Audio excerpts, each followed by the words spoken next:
ይህ ርቺ ቲዩብ ነው። ሰላም ቤተሰብ እንደምን አላችሁ? ለዚህ ቻናል አዲስ የሆናችሁ ቻናሉን ሰብስክራይብ አድርጉ። ዛሬ እንግዲህ ላጋራችሁ የመጣሁት የጥቅል ጎመን አሰራር፣ ጥቅል ጎመን እንዴት አድርገን እንጠብሳለን። እናም እንግዲህ በዋነኛነት ደረጃ ሽንኩርት አዘጋጅቻለሁ። ሽንኩርቱን ከትፌ በድስት አድርጌ እያበሰልኩት እገኛለሁ። ውሃው ምጥጥ ሲያደርግ ዘይት ጨምሬ በደንብ አድርጌ ሽንኩርቱን አበስለዋለሁ ማለት ነው። እናም ጥቅል ጎመን እንግዲህ ከታትፌ ከካሜራ ጀርባ ከታትፌ አጣጥቤ አዘጋጅቻለሁኝ። ሽንኩርቱን እንዲህ አድርጌ እያበሰልኩት እገኛለሁ። ውሃው መጠጥ ሲያደርግልኝ ዘይት ጨምራለሁኝ። ዘይት ጨምሬ ሽንኩርቱን በደንብ አድርጌ ጥብስ ካረኩ በኋላ ዘይት አደረግኩኝ።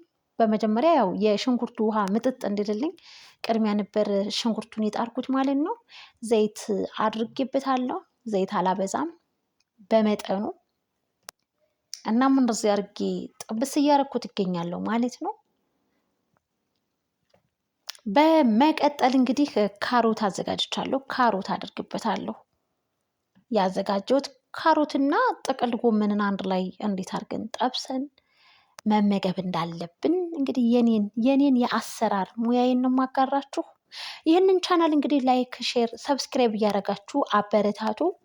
ሽንኩርቱና ዘይቱ በዚህ ሁኔታ አምሮበት ተጠብሷል። ያዘጋጀሁትን ካሮት እንግዲህ በላዩ ላይ ሞጅር አደረግኩበት። ሚክስ አድርጌ እንግዲህ በደንብ አድርጌ አዋህጄ አበስለዋለሁኝ። በነገራችን ላይ አትክልት ስንሰራ የአትክልት ምግቦችን ስንሰራ ድብን አድርገን ባናበስላቸው ተመራጭነት አለው። እናም እኔ ዛሬ በዋነኛነት እንግዲህ ስቴፕ ባይ ስቴፕ አልቀረጽኩትም፣ ያው ማዳም ስለነበረችም ማለት ነው። ነገር ግን ብዙን ጊዜ ጥቅል ጎመን ስንሰራ ውሃ የመጥፋት ባህሪ ያለው ማለት ነው። እንዴት አድርገን ነው ውሃ የሌለው ደረቅ ጥብስ አድርገን የምንሰራው የሚለውን አብረን እናያለን። ይህ የኔ ሙያ ነው።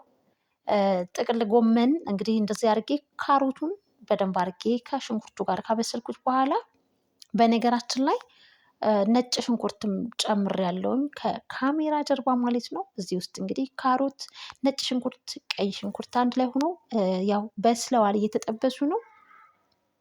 እናም እንግዲህ በዋነኛነት ጥቅል ጎመን ስንሰራ ውሃ እንዳይተፋብን ለማድረግ በዋነኛነት እኔ የምጠቀመው ዘዴ ይህንን እንደዛ አድርጌ ካበሰልኩኝ በኋላ ሽንኩርቱን፣ ካሮቱን አንድ ላይ ጥብስ ካረኩት በኋላ ጎመኑን እጨምርና ከዛ ምድጃዬን ፓወሩን እጨምርበታለሁ። አልገጥመውም፣ ክዳኑን አልከድነውም። ያ ማለት እንግዲህ ጥቅል ጎመን አድርገን ክዳኑን ከከደንነው ያልበዋል እና አላስፈላጊ የሆነ ውሃ ይፈጥርብናል ማለት ነው። እንደዛ አይነት ውሃ እንዳይፈጥርብን ደረቅ ጥብስ እንዲሆንልን ጎመናችን ከፈለግን ጎመኑን አድርገን አለመክደን ነው። ከከደንነው ውሃ የማመንጨት ኃይል አለው ማለት ነው። እንግዲህ ጎመን ስትሰሩ ባትከድኑት፣ ጎመኑን ካደረጋችሁ በኋላ ግጣም አትክደኑለት ነው የሚለው። ይሄው እንደዚህ ያማረ ጽድት ያለ የተከተፈ የታጠበ ጥቅል ጎመን ያው ከካሜራ ጀርባ አዘጋጅቼ ነበረ። ይሄንን ሙጅር አድርጌ እንግዲህ ሚክስ አድርጌዋለሁኝ።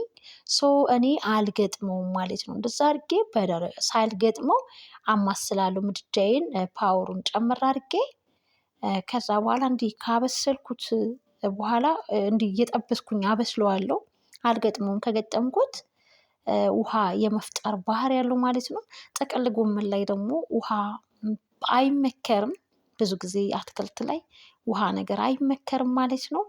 እናም እጅጉን በጣም ደስ የሚል የሚጣፍጥ ቴስት ያለው ጥቅል ጎመን እንግዲህ እኔ በእንደዚህ አይነት መልኩ ነው የሚሰራው። አልገጥመውም።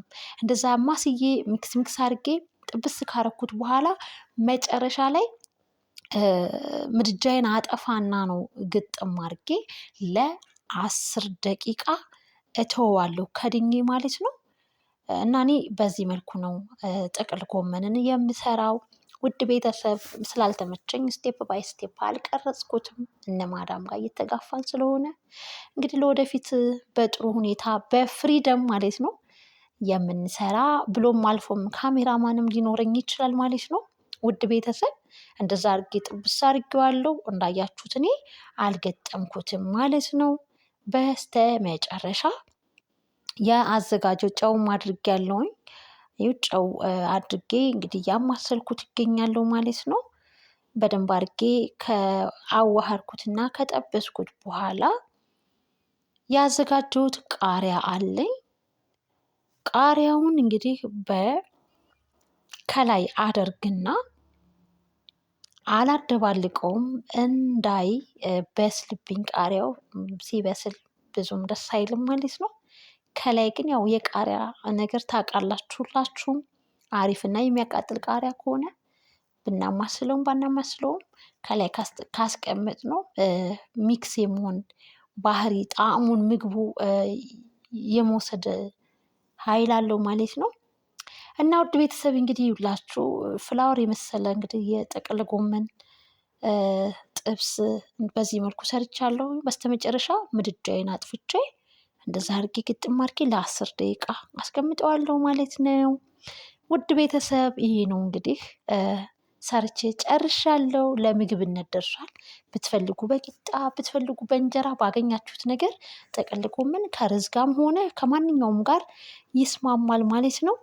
ውድና የተከበራችሁ ቤተሰብ እንግዲህ ላይክ፣ ሼር፣ ሰብስክራይብ እያደረጋችሁ አበረታቱኝ ማለት ነው። ርችት ቲዩብን ልናበረታታት ይገባል።